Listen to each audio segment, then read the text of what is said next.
Hola, sobreviviente, gracias por estar aquí. Cuéntame en los comentarios desde qué país nos ves y qué hora es allí. También puedes dejar tus ideas para los próximos videos. Disfruta del video de hoy. No sé por qué estoy escribiendo esto. Quizás es el shock o la necesidad de registrar la rapidez con la que todo se desmoronó. Hace apenas unas horas, mi mayor preocupación era la fluctuación de los mercados asiáticos y cómo afectaría a mis inversiones. Me sentía intocable, una pieza fundamental en el gran tablero de ajedrez del poder. Creía que mi intelecto y mi influencia eran un escudo impenetrable contra cualquier tipo de crisis. Estaba en la sala de conferencias G4, un lugar sin ventanas en las entrañas de Washington, discutiendo sobre presupuestos de defensa con otros hombres que, como yo, se creían amos del universo. El aire olía a café rancio y a la arrogancia de siempre. Una normalidad tan densa que me asfixiaba de aburrimiento. Qué equivocado estaba. La doctora Elena Cruz interrumpió la monotonía. Su rostro estaba pálido. Sus manos temblaban tanto que las hojas que sostenía parecían a punto de desintegrarse. Nos dijo que era una reunión de emergencia, que lo que estaba pasando en Atlanta ya no era un disturbio localizado. Proyectó un video en la pantalla principal, imágenes de una cámara de seguridad de baja resolución. La fecha y la hora en la esquina inferior parpadeaban en un verde fantasmal.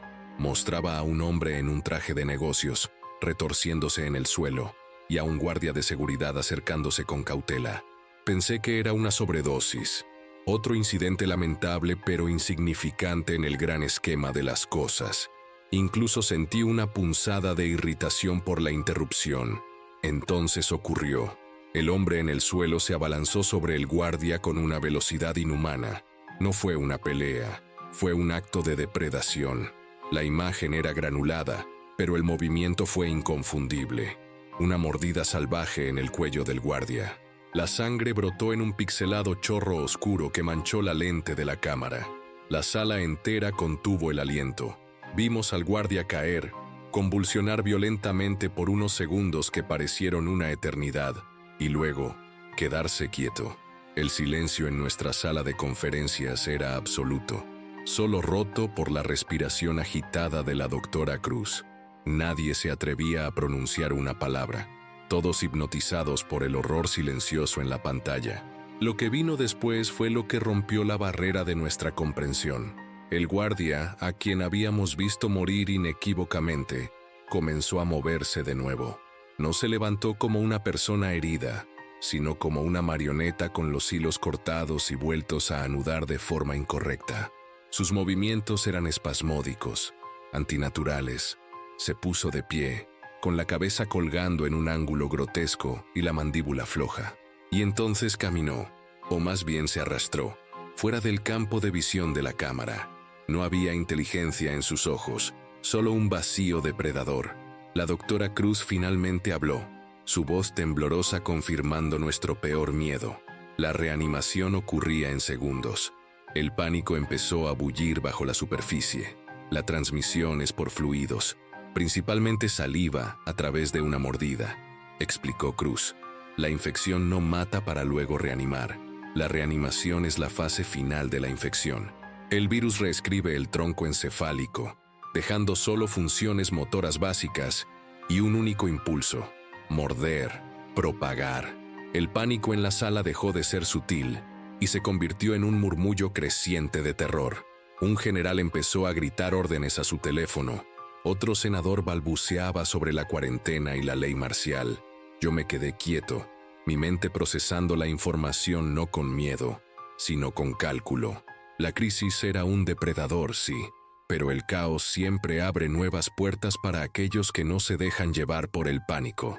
Mientras el resto hablaba de la seguridad de la nación, de sus familias, de la gente, mi mirada se cruzó con la de la senadora Laura Pierce. No necesitamos palabras. En sus ojos vi el mismo pensamiento frío y calculador que recorría mi mente. Esto era una oportunidad.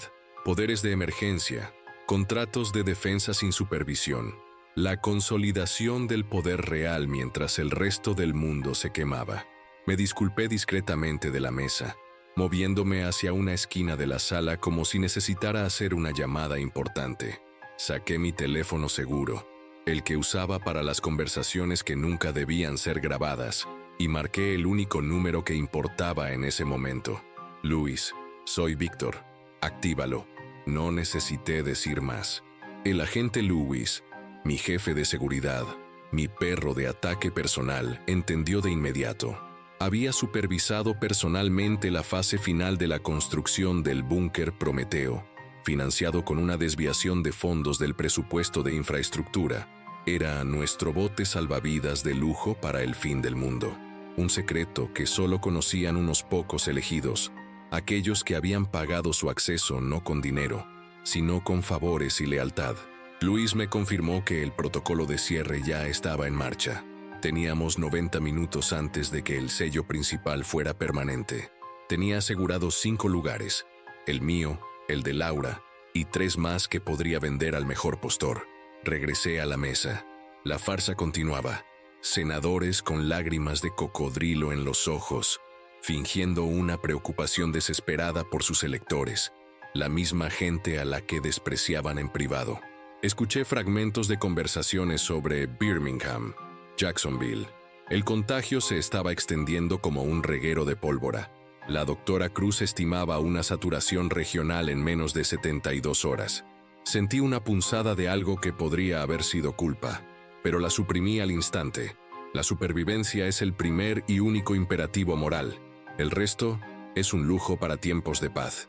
Le hice un gesto sutil a Laura. Era hora de irnos. Nadie notó nuestra salida. Estaban demasiado ocupados interpretando su papel en el apocalipsis. Los pasillos del edificio del Capitolio ya eran un manicomio. Asistentes corriendo sin rumbo, guardias de seguridad gritando en sus radios, el sonido distante de las alarmas de la ciudad comenzando a sonar. Era una sinfonía del caos inicial, y nosotros nos movíamos a través de ella con un propósito claro y definido. Luis nos esperaba en la salida de servicio subterránea. El aire exterior ya se sentía diferente, cargado de una tensión eléctrica. A lo lejos, una columna de humo negro se elevaba hacia el cielo. Las sirenas ya no eran un sonido de fondo, eran una cacofonía constante que envolvía la ciudad. La normalidad se estaba desintegrando minuto a minuto, y nosotros estábamos huyendo de los escombros. El viaje en el vehículo blindado fue surrealista. Las calles de DC eran un caos, no el caos de las películas, con explosiones y ejércitos de muertos vivientes. Era un caos más humano y, por lo tanto, más patético. Accidentes de tráfico por todas partes, gente abandonando sus coches y corriendo a pie, sin saber a dónde ir. Gritos, bocinazos, la banda sonora del pánico colectivo. Luis conducía con una eficiencia brutal, subiéndose a las aceras y abriéndose paso entre el creciente pandemonio. Laura estaba sentada a mi lado, en silencio, su rostro una máscara de control férreo. Ambos sabíamos que estábamos dejando atrás un mundo para entrar en otro, y no había vuelta atrás. El búnker estaba oculto bajo una subestación eléctrica abandonada en las afueras de la ciudad. La entrada era una rampa de hormigón que descendía a las profundidades de la tierra. La puerta exterior, una losa de titanio y acero de 2 metros de espesor, se abrió con un silbido hidráulico que pareció el suspiro de alivio de un dios metálico. Al cerrarse detrás de nosotros, el caos del mundo exterior fue reemplazado por un silencio absoluto y profundo. El aire dentro olía a limpio, a ozono de los filtros y a una leve fragancia de pino. Era el olor del dinero y la seguridad. Por un instante, respiré hondo y creí que lo habíamos logrado, que estábamos a salvo. Prometeo no era un búnker, era un palacio subterráneo. Mármol en los suelos, muebles de diseño, una bodega de vinos completamente surtida y un centro de comunicaciones de última generación. Tenía capacidad para 47 personas durante 18 meses. Había un pequeño cine, un gimnasio e incluso un sistema hidropónico para cultivar alimentos frescos. Mientras el resto de la humanidad se enfrentaba a un horror inimaginable, nosotros íbamos a sobrevivir con todas las comodidades. Thomas Green, el multimillonario de la industria de defensa cuyo conglomerado había construido el lugar, ya estaba allí, sirviéndose un whisky. Nos saludó con una inclinación de cabeza como si fuéramos invitados a una de sus fiestas exclusivas. Las primeras horas fueron de una calma tensa. Observamos las noticias en las pantallas gigantes. Las transmisiones empezaban a fallar, reemplazadas por placas de emergencia o bucles de imágenes caóticas. La civilización se estaba apagando. Ciudad por ciudad, Green lideraba las discusiones, su voz tranquila y autoritaria llenando el centro de mando. Yo me senté en un segundo plano, observando. Había otros senadores, un par de generales y varios titanes corporativos, todos los que habían pagado su billete a la salvación. Laura se mantenía cerca de mí, pero noté una nueva distancia en su mirada. Estaba evaluando el nuevo panorama de poder, igual que yo. Aquí dentro, las viejas alianzas podían no valer nada. La ilusión de seguridad se hizo añicos cuando la puerta interior del vestíbulo de descontaminación se abrió de golpe. Era el agente Lewis. Estaba cubierto de sangre, no toda suya. Su uniforme estaba desgarrado y se apoyaba pesadamente contra el marco de la puerta. «Señor». Rompieron el perímetro exterior, jadeó, con la voz rota por el esfuerzo. «Son rápidos, muchos». Tuvimos que sellar la esclusa intermedia, pero algunos se colaron en la zona de acceso. El pánico, que habíamos dejado en la superficie, acababa de encontrar una forma de entrar. Todos los ojos se clavaron en Luis, en su estado, en la desesperación de su rostro. El silencio del búnker se había roto para siempre. Green fue el primero en reaccionar. «¿Estás herido, Luis? ¿Te han mordido?» Su voz era fría como el acero, sin rastro de compasión. «Solo arañazos, señor, en la refriega». «Estoy bien», respondió Luis, pero sus ojos se desviaban, incapaces de mantener el contacto visual. Vi la mentira en su rostro, la negación desesperada de un hombre que sabe que su tiempo se ha acabado. Un médico del equipo, el doctor Aris, se acercó para examinarlo, pero Luis lo apartó. «Estoy bien, joder. Solo necesito un minuto». Se tambaleó hacia una silla, su cuerpo temblando incontrolablemente. Sabía lo que iba a pasar. Lo habíamos visto en la pantalla hacía apenas unas horas. Sucedió con una rapidez aterradora.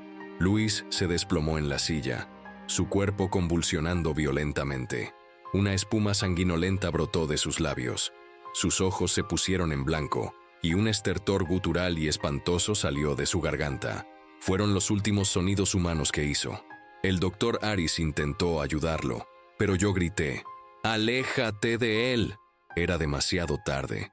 El cuerpo de Luis se quedó quieto por un segundo, un silencio mortal que pareció estirarse durante una hora. Y entonces, su cabeza se levantó de golpe, con un chasquido audible de huesos. Sus ojos se abrieron, pero ya no eran los ojos de Luis. Eran orbes lechosos y vacíos, llenos de una rabia sin mente. El caos explotó en el espacio confinado. Luis, o la cosa que había sido Luis, se lanzó sobre el doctor Aris. El médico no tuvo ninguna oportunidad. La criatura le arrancó un trozo del cuello antes de que nadie pudiera procesar lo que estaba sucediendo. Los gritos de Aris se ahogaron en su propia sangre. El equipo de seguridad de Green, mercenarios de élite, reaccionó al instante. Sacaron sus armas y abrieron fuego. Las balas impactaban en el cuerpo de Luis, pero no lo detenían.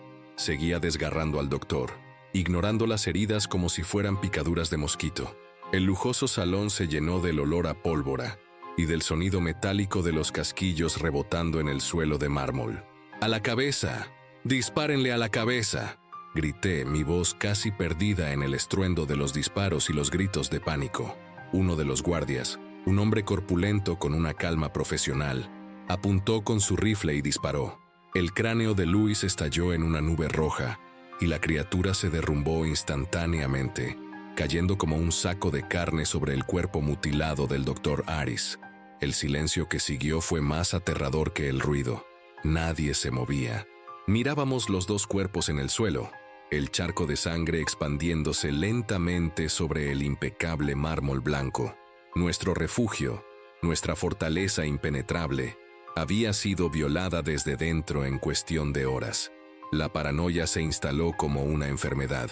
El doctor Aris, que había sido mordido, también se convulsionó y tuvimos que acabar con él antes de que se levantara por completo. 2 muertos, 2 de los nuestros. Green ordenó un cierre total de todas las secciones del búnker y un recuento de personal. ¿Quién más había estado en contacto con Lewis? ¿Quién tenía un rasguño que no había reportado?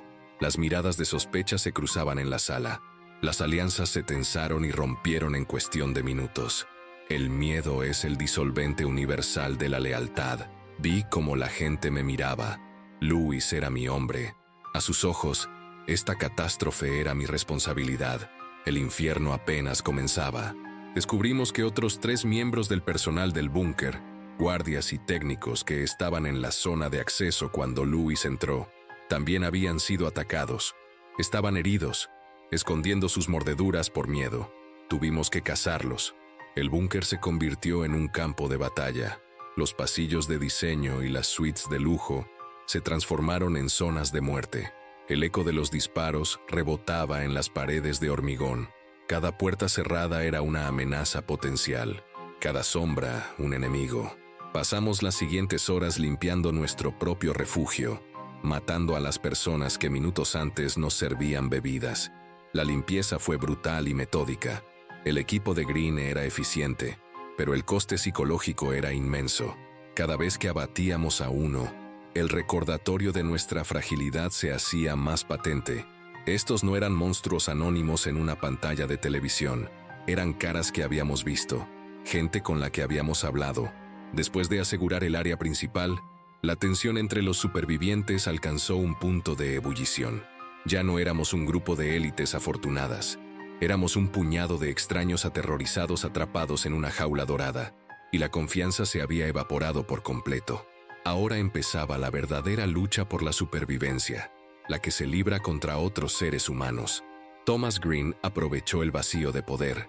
Con su equipo de seguridad controlando las armas y su carisma depredador, no tardó en hacerse con el control.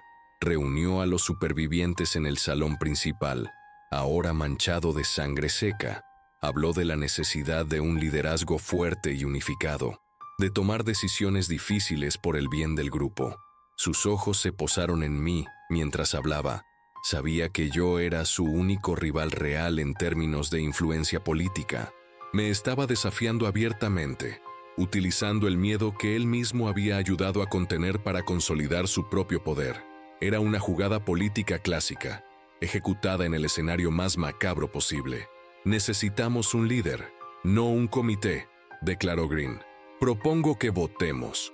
Una sola persona al mando con autoridad absoluta para tomar las decisiones necesarias para mantenernos con vida.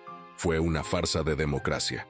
Su gente ya estaba convencida, y el resto estaba demasiado asustado para oponerse. La votación fue a mano alzada. Vi a Laura Pierce levantar la mano a favor de Green sin siquiera mirarme. La traición fue como un golpe físico, rápido y certero. Ella había hecho su cálculo. Yo era el pasado, asociado con el fallo de seguridad de Lewis. Green era el presente, el hombre con las armas. En este nuevo mundo, la lealtad duraba tanto como la ventaja que proporcionaba. Me convertí en un paria en mi propio santuario. Green me nombró consejero, un título sin poder real, un gesto para evitar una confrontación directa. Me despojaron de mi autoridad de un plumazo. Yo, Victor Reynolds, que había movido los hilos de naciones, ahora estaba relegado a un rincón, observado con sospecha por todos. El poder es un animal extraño. Cuando lo tienes parece sólido e inamovible, pero cuando lo pierdes, te das cuenta de que siempre fue una ilusión, un acuerdo frágil mantenido por el miedo y la percepción de otros. Y mi percepción acababa de cambiar drásticamente. Ya no era un rey, era un prisionero. Las horas siguientes fueron una tortura de impotencia. Green y su círculo íntimo tomaban todas las decisiones en el centro de mando, mientras yo observaba desde fuera. Racionaron la comida, establecieron turnos de guardia y debatieron sobre nuestro siguiente movimiento. Yo conocía este búnker mejor que nadie, conocía sus sistemas, sus vulnerabilidades, pero cada vez que intentaba ofrecer un consejo, era silenciado con una mirada condescendiente o una palabra amable pero firme de Green. Gracias, Víctor. Lo tendremos en cuenta. Me estaban marginando deliberadamente. asegurándose de que no pudiera recuperar ninguna influencia. Estaba solo, rodeado de gente que me temía y me despreciaba a partes iguales. La tensión alcanzó su punto álgido cuando uno de los técnicos de comunicaciones de Green logró establecer un breve contacto por radio de onda corta. Era una transmisión militar fragmentada, casi ininteligible. Hablaban de un punto de evacuación seguro, un complejo militar en Virginia Occidental. Mencionaron un convoy que se estaba formando. Para la mayoría de la gente en el búnker, atrapada y aterrorizada, esto sonó como una intervención divina, una oportunidad de escapar, de volver a un mundo con orden y autoridad. La esperanza, tan peligrosa en estos tiempos, comenzó a extenderse por el grupo como un virus. Green vio la oportunidad de consolidar aún más su liderazgo. Se presentó como el salvador que los sacaría de allí. «Nos prepararemos para evacuar al amanecer», anunció. «Esta fortaleza se ha visto comprometida. Nuestra mejor oportunidad es llegar a ese punto de encuentro militar». La sala estalló en murmullos de alivio y aprobación. Yo fui el único que se opuso. «Es una locura», dije, mi voz sonando más fuerte de lo que pretendía. «No sabemos si esa transmisión es real. Podría ser una trampa o información desactualizada. Salir a la superficie ahora, con lo que hay ahí fuera, es un suicidio. Este lugar es seguro si lo gestionamos bien». Mi objeción fue recibida con miradas hostiles. Parecía que estaba tratando de mantenerlos prisioneros.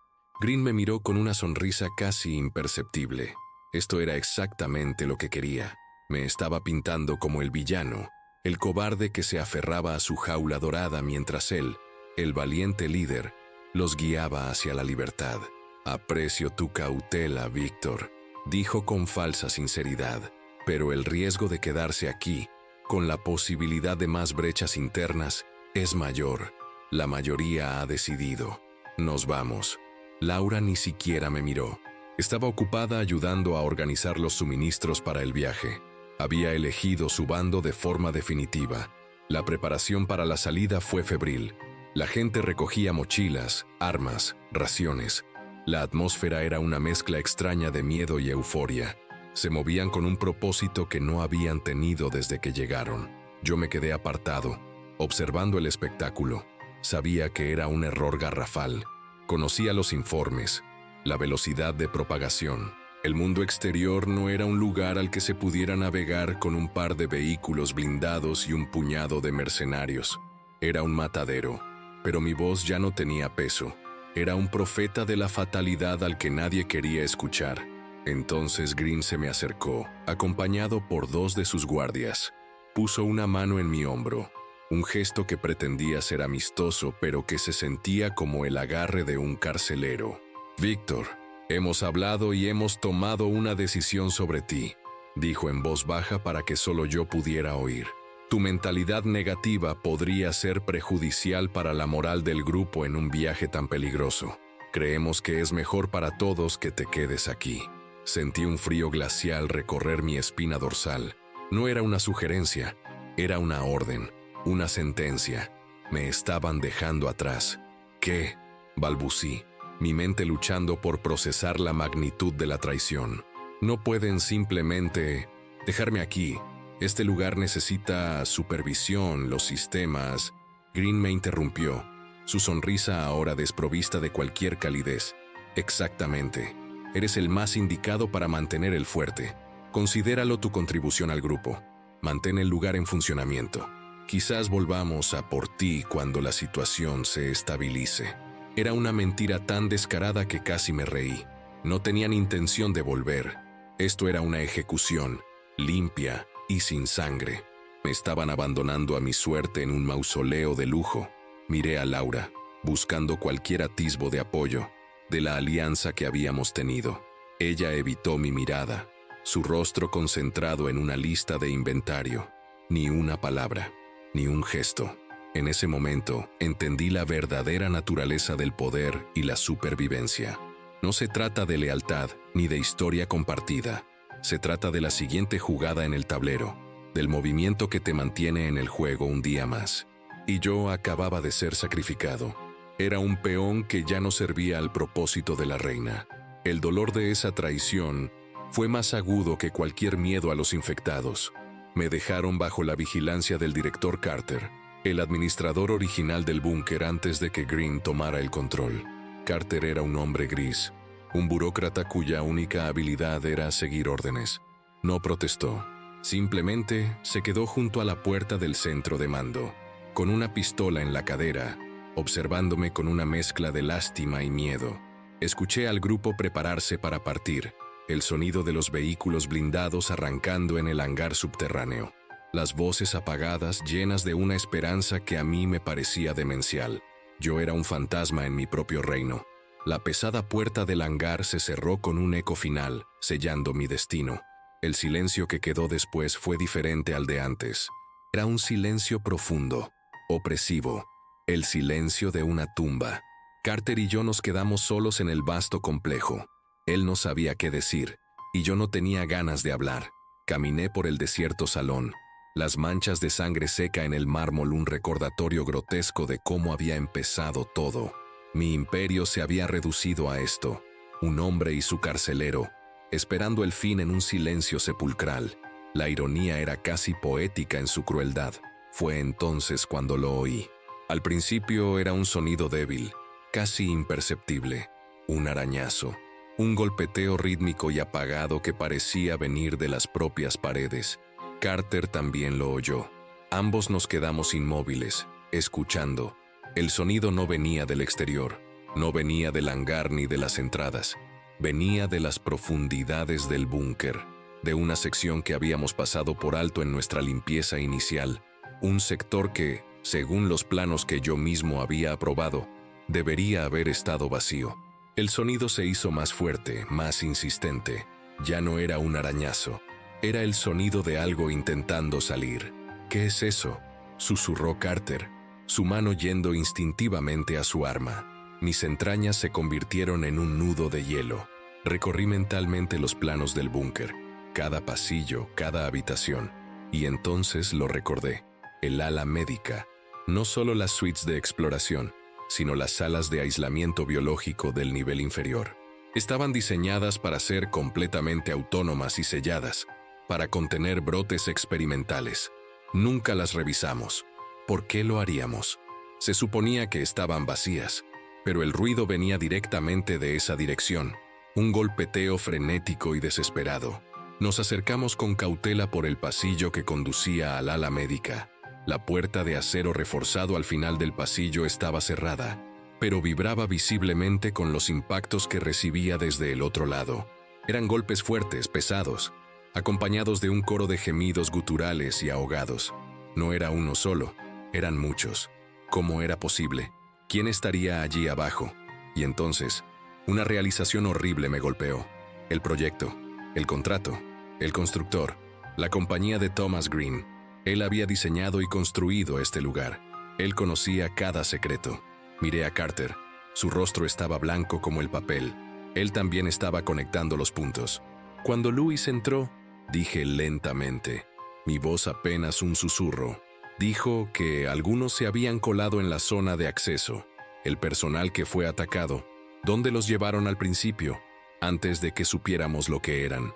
Carter pareció encogerse. Al protocolo de cuarentena. Los llevamos a las salas de aislamiento del ala médica para contenerlos hasta que el Dr. Aris pudiera... No terminó la frase. No era necesario.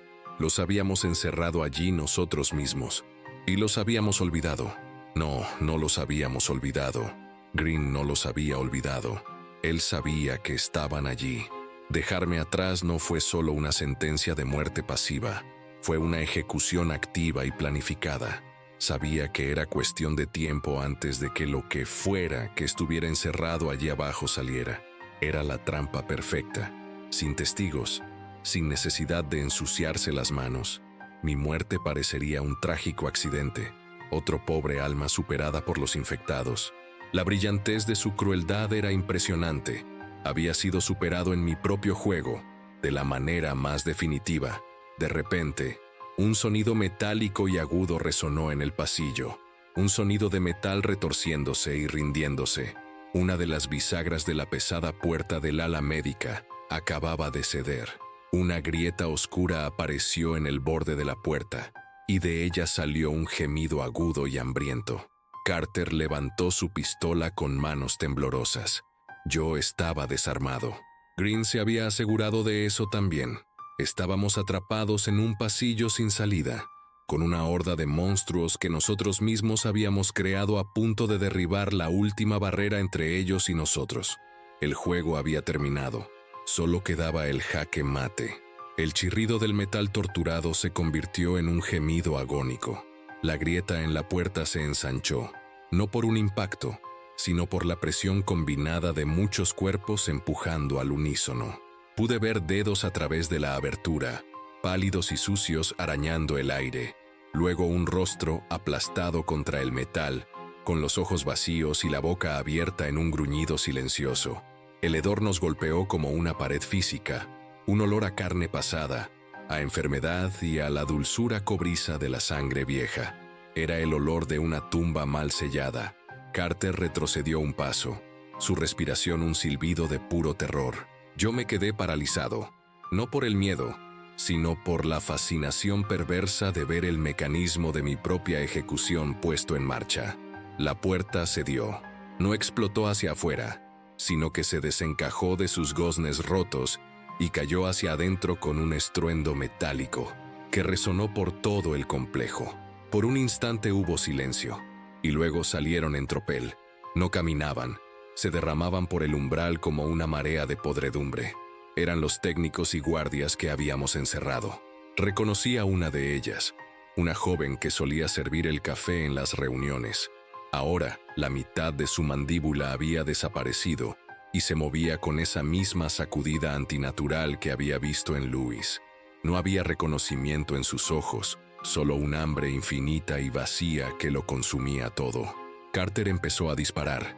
El estruendo de la pistola en el pasillo cerrado era ensordecedor. Cada disparo un trueno que me taladraba los oídos. Su primer tiro acertó a uno en el pecho, sin ningún efecto. El segundo le voló la rodilla a otro, que cayó pero siguió arrastrándose hacia nosotros.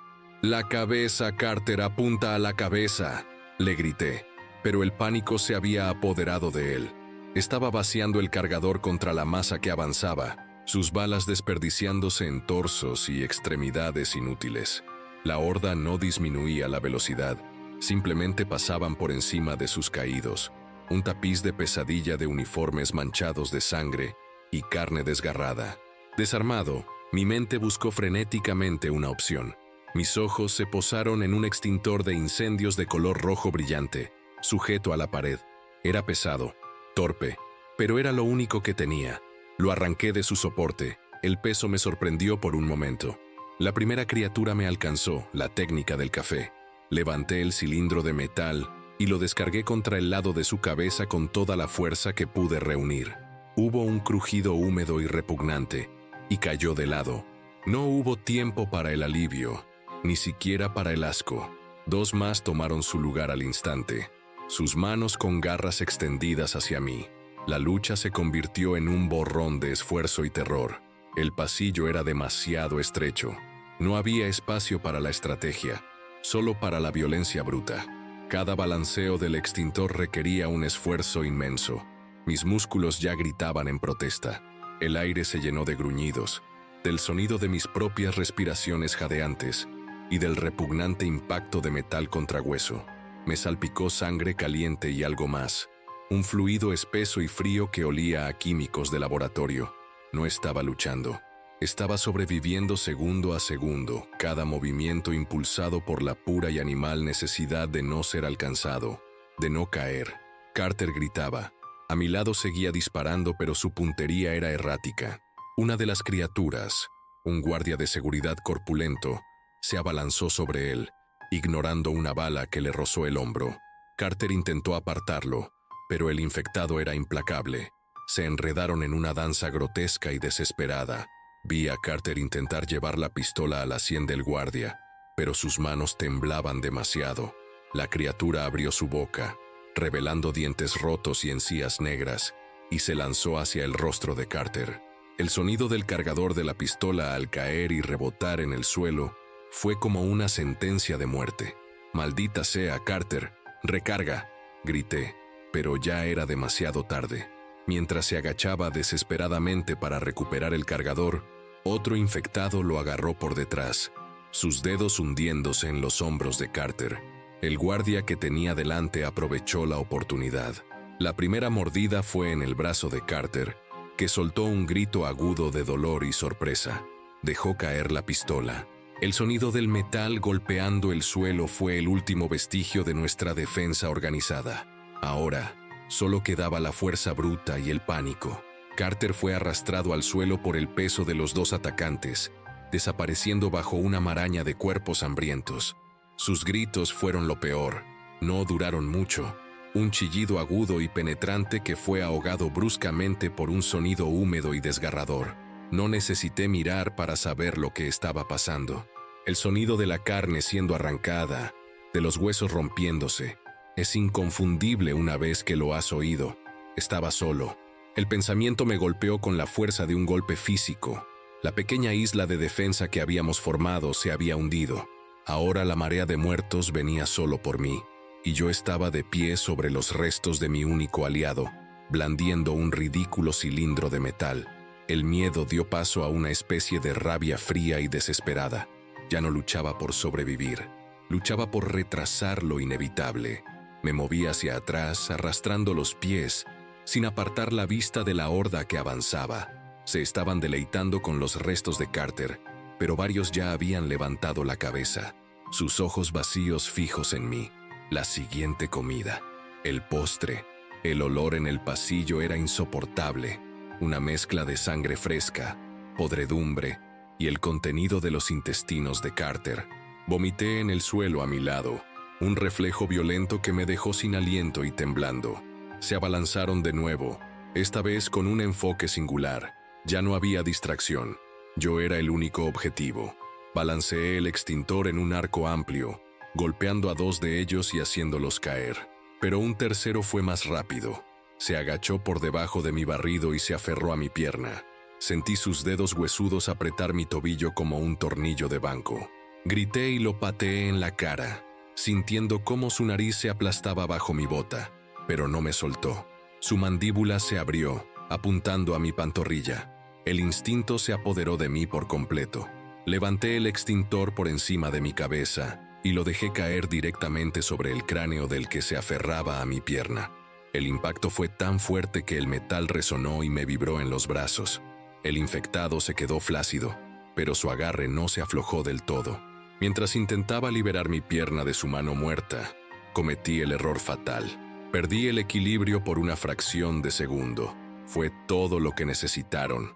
Tropecé hacia atrás, mis talones chocando con el cuerpo caído de uno de los infectados que había derribado antes. El mundo se inclinó y caí de espaldas con un golpe que me sacó el aire de los pulmones. Mi cabeza golpeó el suelo de hormigón. Las luces del pasillo parpadearon y se convirtieron en estrellas por un instante. El extintor se me escapó de las manos y rodó ruidosamente por el pasillo. Estaba indefenso. Miré hacia arriba y vi un techo de rostros retorcidos y hambrientos que me miraban desde arriba. Manos frías y fuertes me agarraron los brazos y las piernas, inmovilizándome contra el suelo.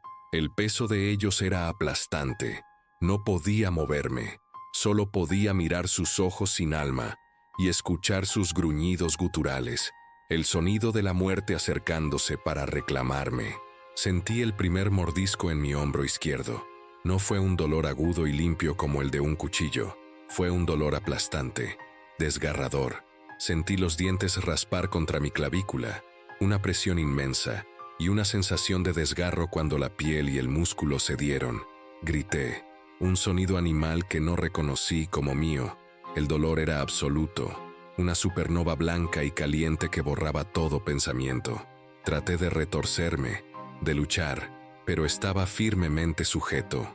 Era como ser devorado vivo por lobos, cada uno reclamando su parte de la presa. Un segundo mordisco, esta vez en mi antebrazo derecho, el que había sostenido el extintor.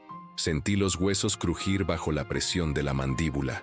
El dolor se multiplicó, una sinfonía de agonía que resonaba en cada fibra de mi ser.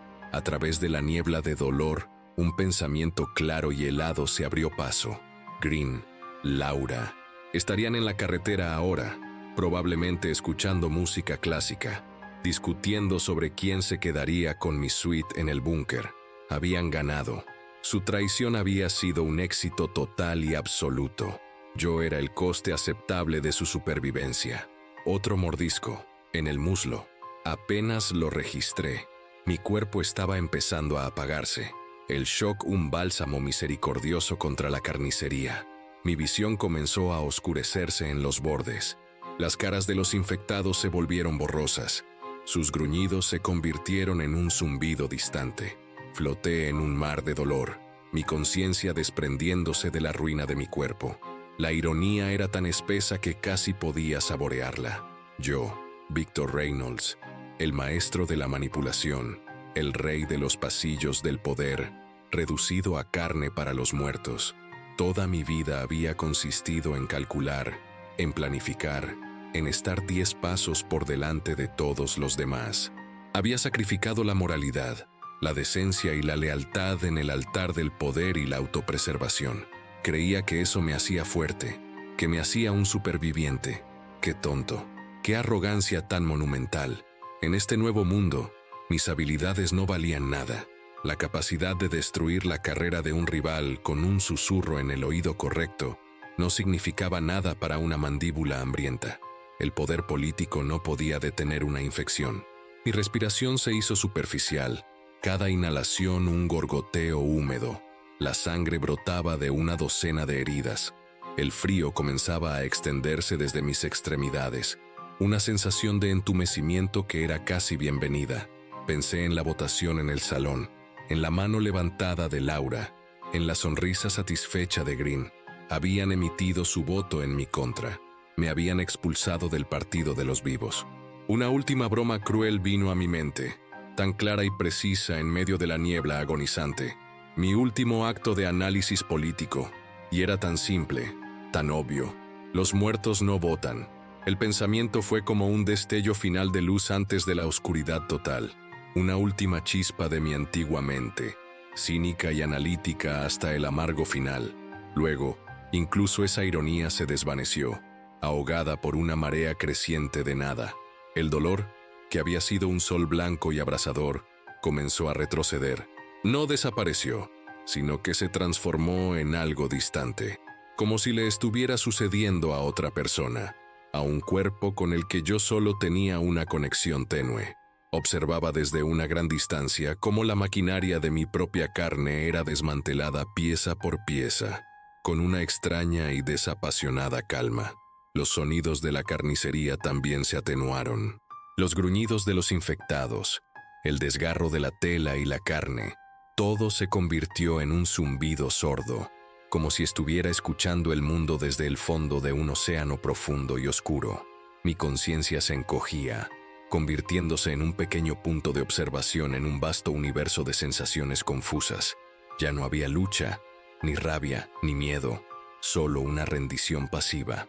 Estaba siendo borrado, y una parte de mí, la parte que estaba más allá del ego y la ambición, lo aceptaba con un agotamiento infinito. El juego había terminado, el tablero estaba volcado. Creí que esto era el final, la disolución pacífica en la nada. Pero estaba equivocado. Un nuevo tipo de sensación comenzó a extenderse desde las heridas. No era dolor, era un frío glacial que se arrastraba por mis venas, un invierno químico que extinguía el calor restante de mi vida. Sentía cómo avanzaba por mis miembros, subiendo por mi torso, una invasión lenta y metódica. Era el virus, supuse, el agente del cambio. Estaba reclamando el territorio, preparando el terreno para lo que vendría después. Mi corazón, que había estado latiendo frenéticamente, comenzó a desacelerar, cada latido más pesado y laborioso que el anterior. El frío se intensificó hasta que sentí que mis huesos estaban hechos de hielo, y entonces, de la nada, fue reemplazado por su opuesto, un fuego, una fiebre tan intensa que sentí que mi sangre estaba hirviendo. El mundo, que se había oscurecido, explotó en una luz blanca y cegadora detrás de mis párpados. Un dolor de cabeza punzante y agudo se apoderó de mi cráneo. como si mi cerebro estuviera siendo presurizado desde dentro. Era una agonía diferente a la de las mordeduras. Esta era una agonía celular, una guerra que se libraba en cada fibra de mi ser, mientras mi propia biología luchaba y perdía contra el invasor. Mis recuerdos comenzaron a fracturarse. Imágenes de mi vida destellaban en mi mente, pero distorsionadas, como vistas a través de un cristal roto. Vi el rostro de Laura, no como lo recordaba, sino con los ojos vacíos y una boca sonriente llena de dientes afilados.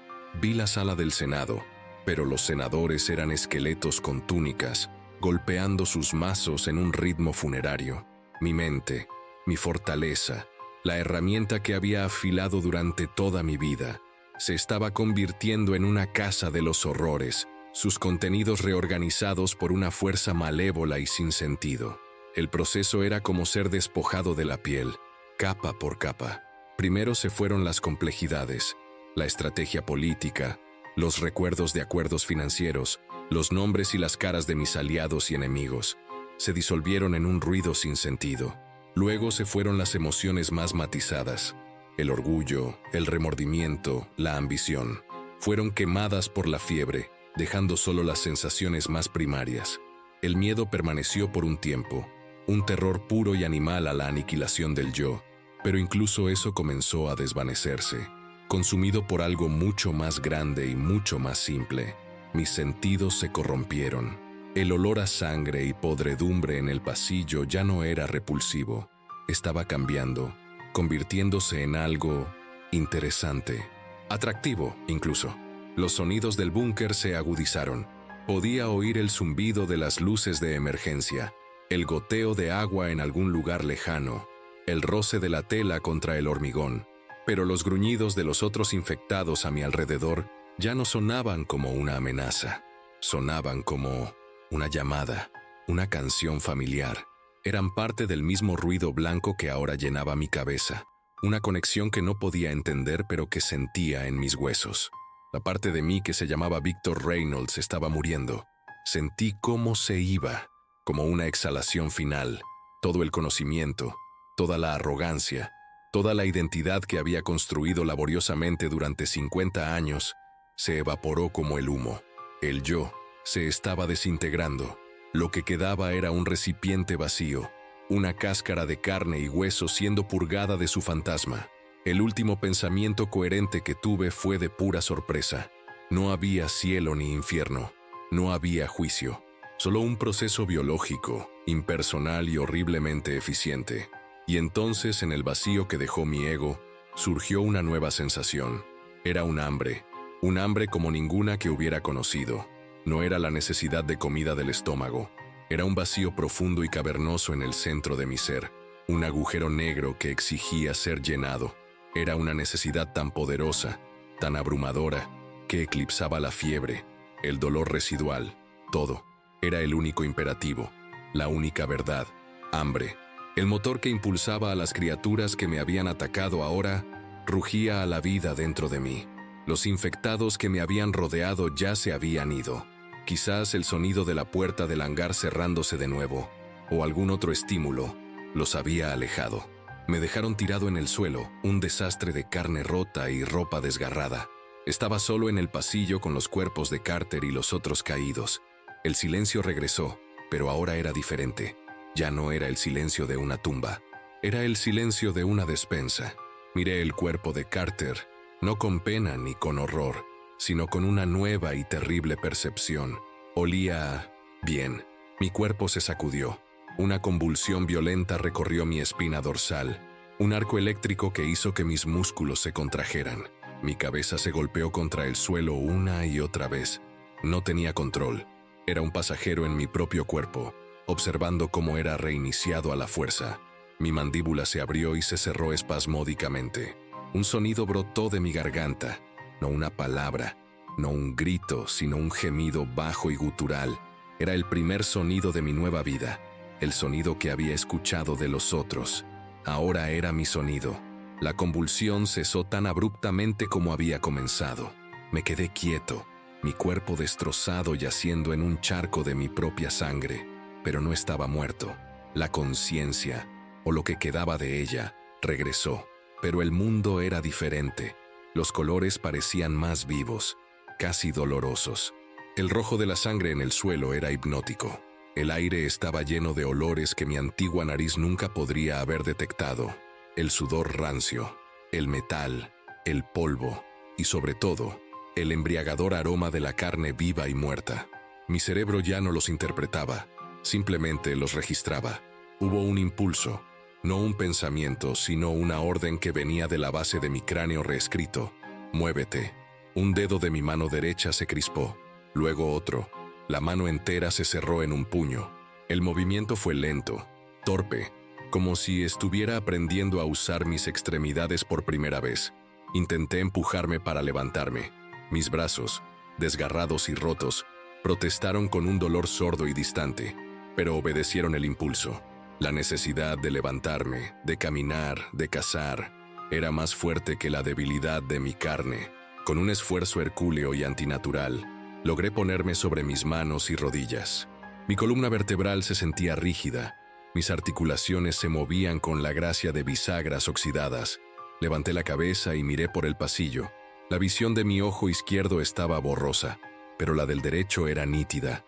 Vi las puertas, las luces, las paredes manchadas de sangre, no como elementos de un edificio, sino como formas y texturas, obstáculos y caminos. El mundo se había simplificado. Ya no había pasado ni futuro, solo el ahora y el hambre. Finalmente me puse de pie. Me tambaleé, mi cuerpo roto luchando por encontrar el equilibrio. Una de mis piernas se arrastraba inútilmente, el tobillo destrozado. Me apoyé contra la pared, dejando una mancha de sangre. Miré mis manos. Estaban pálidas, cubiertas de mugre y sangre seca. Ya no eran mis manos, eran herramientas, armas, vehículos para satisfacer el hambre. No sentí nada por ellas. Eran tan ajenas a mí como las de un extraño. El hombre llamado Victor Reynolds había desaparecido por completo. Un sonido, débil, distante, el eco de un objeto metálico cayendo en algún lugar del búnker. Mi cabeza se giró hacia el sonido con una velocidad que habría roto mi antiguo cuello. La fuente del sonido no importaba. Lo que importaba era que el sonido significaba movimiento, y el movimiento significaba vida, y la vida significaba comida. El hambre dentro de mí rugió, un fuego blanco que consumió los últimos vestigios de pensamiento. Ya no había análisis, ni percepción, ni ironía, solo el impulso. El único impulso. Di un paso, luego otro. Mi cuerpo se movía con un propósito horrible y espasmódico. Me arrastré por el pasillo, dejando un rastro de sangre detrás de mí. Pasé junto al cuerpo destrozado de Carter sin una segunda mirada. La carne muerta ya no era interesante. El hambre quería algo cálido, algo que luchara, algo que gritara. Me dirigí hacia el sonido, navegando por el silencioso laberinto de mi antigua fortaleza. Ahora mi nuevo coto de caza. Ya no era un prisionero. Era el monstruo en el laberinto. Y tenía hambre. El sonido me atrajo, un faro en la oscuridad sensorial de mi nuevo mundo. Me movía por los pasillos que antes recorría con caros zapatos de piel, ahora arrastrando un pie roto y dejando un rastro de fluidos corporales. Las obras de arte en las paredes, las alfombras persas, los apliques de oro, no eran nada. Eran solo formas, texturas que rozaban mi piel muerta mientras pasaba. Mi antiguo hogar, mi palacio de seguridad, se había convertido en mi territorio de caza. Cada eco, cada corriente de aire, cada cambio sutil en el olor era información. Mi cerebro, o lo que fuera que lo operaba ahora, lo procesaba todo con una eficiencia singular. El aire cambió. Había un nuevo olor mezclado con el polvo y la esterilidad del aire filtrado. Era un olor complejo, pero que entendía instintivamente. Tenía el olor metálico de la sangre aún caliente, pulsando bajo la piel. Tenía la nota agria del miedo, del sudor frío. Tenía el aroma salado de las lágrimas. Era el olor de la vida, y para el vacío aullante dentro de mí, era la promesa de alivio. El olor provenía del ala residencial, de las suites donde, horas antes, hombres como yo brindaban por su propia supervivencia. El ritmo de mi corazón muerto y silencioso pareció acelerarse. Me acerqué a la fuente, siguiendo el rastro olfativo como un sabueso. El sonido que me atrajo originalmente no se repitió, pero no importaba. El olor era suficiente. Me condujo a una puerta específica, la suite de uno de los ejecutivos de la industria farmacéutica que no logró llegar a tiempo. La puerta estaba ligeramente entreabierta. Un error fatal. La luz del interior se derramaba en el pasillo oscuro. Me detuve ante la abertura por un momento, la cabeza inclinada. El instinto depredador en mí era paciente. Escuché. Oí una respiración rápida y superficial. Un sollozo contenido. Estaba allí. Estaba vivo. Empujé la puerta con el hombro. Se abrió con un leve crujido. Allí, acurrucado en el rincón más alejado de la lujosa suite, entre un sofá de diseño y una pared de cristal que daba a un falso jardín hidropónico, estaba él, un joven, quizás de 20 y pocos años. Llevaba el uniforme de un asistente subalterno, alguien del personal de servicio. Recordaba vagamente su rostro, haberlo visto en los pasillos del Senado, siempre con la cabeza gacha, siempre insignificante. Debió de esconderse aquí cuando comenzó el caos. Me miró. Sus ojos se abrieron de par en par por el terror. Su boca se abrió, pero no emitió ningún sonido. Finalmente soltó un gemido, un sonido patético de miedo absoluto. No, por favor. Las palabras eran solo vibraciones en el aire para mí. Ruido sin sentido que interrumpía el hermoso sonido de su respiración aterrorizada y el olor de su sangre palpitante. El instinto gritaba que me lanzara, que acabara con aquello, que llenara el vacío, pero algo me detuvo por una fracción de segundo. Incliné la cabeza hacia el otro lado, un movimiento casi de curiosidad, un espasmo en la máquina, un fallo en el código. ¿Qué era ese ruido que estaba haciendo? ¿Por qué era diferente de los otros sonidos? El momento de vacilación pasó. El hambre era demasiado fuerte, una fuerza de la naturaleza que no podía ser negada. Me lancé a través de la habitación. Mi pierna rota me hizo tropezar, pero usé el impulso para caer sobre él, atrapándolo contra el suelo. Gritó, un sonido agudo y estridente, mientras lo inmovilizaba con mi peso muerto, sintiendo su cuerpo caliente y tembloroso bajo el mío. Un fragmento de memoria brilló en la estática de mi mente. No era una imagen, era una sensación. La sensación de estar de pie en una sala de juntas, con el dedo índice extendido, silenciando a un oponente. El gesto de poder, ese recuerdo fantasma, ese eco de dominio, se fusionó con el impulso depredador. Mi mano, en lugar de agarrar y desgarrar, subió y sujetó la barbilla del muchacho, forzando su cabeza hacia un lado. El movimiento fue preciso, eficiente, casi clínico. Expuso su cuello, la piel pálida y vulnerable, la arteria latiendo visiblemente bajo la superficie. El terror en sus ojos se transformó en resignación al comprender lo que estaba a punto de suceder. No fue un ataque frenético de un animal, fue una ejecución, un acto de poder. Hundí mis dientes en su cuello. La sangre caliente brotó en mi boca, un sabor metálico y glorioso que apagó el fuego del hambre por un instante. Fue un éxtasis. El cuerpo bajo el mío convulsionó y luego se quedó flácido. Me alimenté. El frenesí se apoderó de mí, el sonido de mi propio deleite resonando en la suite silenciosa. Durante varios minutos, no hubo nada más que el acto, el alivio, la satisfacción del vacío. El mundo se redujo a ese momento, a esa fuente de vida que estaba drenando para alimentar mi existencia muerta. Entonces, tan súbitamente como comenzó, el frenesí remitió. Solté el cuerpo y me incorporé lentamente. Me erguí sobre mi presa, la sangre goteando por mi barbilla y manchando mi pecho. Miré el cuerpo mutilado en el suelo, luego mis manos, rojas y brillantes. El vacío en mi interior estaba apaciguado, reemplazado por una calma fría, y en ese silencio interior sucedió algo imposible. Un pensamiento, no un fragmento, no un eco, un pensamiento completo, articulado y claro, formado en mi propia voz, en la voz de Victor Reynolds. El poder no es nada sin control. El pensamiento flotó en el silencio de mi mente por un segundo. tan nítido y real como cualquiera que hubiera tenido en vida. Una declaración, una filosofía, mi credo. La comprensión de lo que eso significaba fue tan abrumadora que, si mi corazón muerto hubiera podido latir, se habría detenido. No estaba actuando solo por instinto. El instinto estaba siendo guiado, moldeado por los restos del hombre que fui. La ambición, la necesidad de dominio, la crueldad calculada, no habían muerto. Solo habían encontrado un nuevo y más horrible medio de expresión.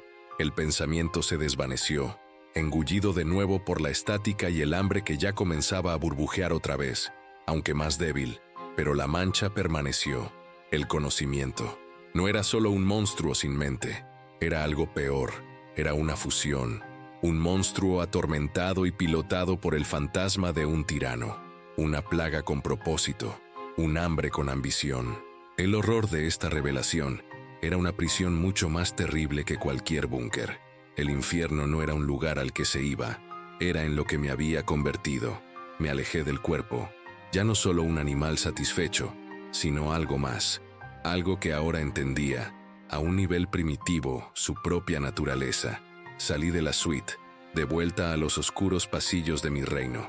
El búnker ya no era un coto de caza, era un trono, un imperio de silencio y muerte, y yo era su rey. ¿Qué pasaría cuando saliera? ¿Qué pasaría cuando mi hambre con propósito se desatara en el mundo? La pregunta quedó flotando en el aire, sin respuesta. Giré mi rostro hacia la oscuridad, y por primera vez desde que me levanté, sentí algo parecido a un objetivo. La caza solo acababa de empezar.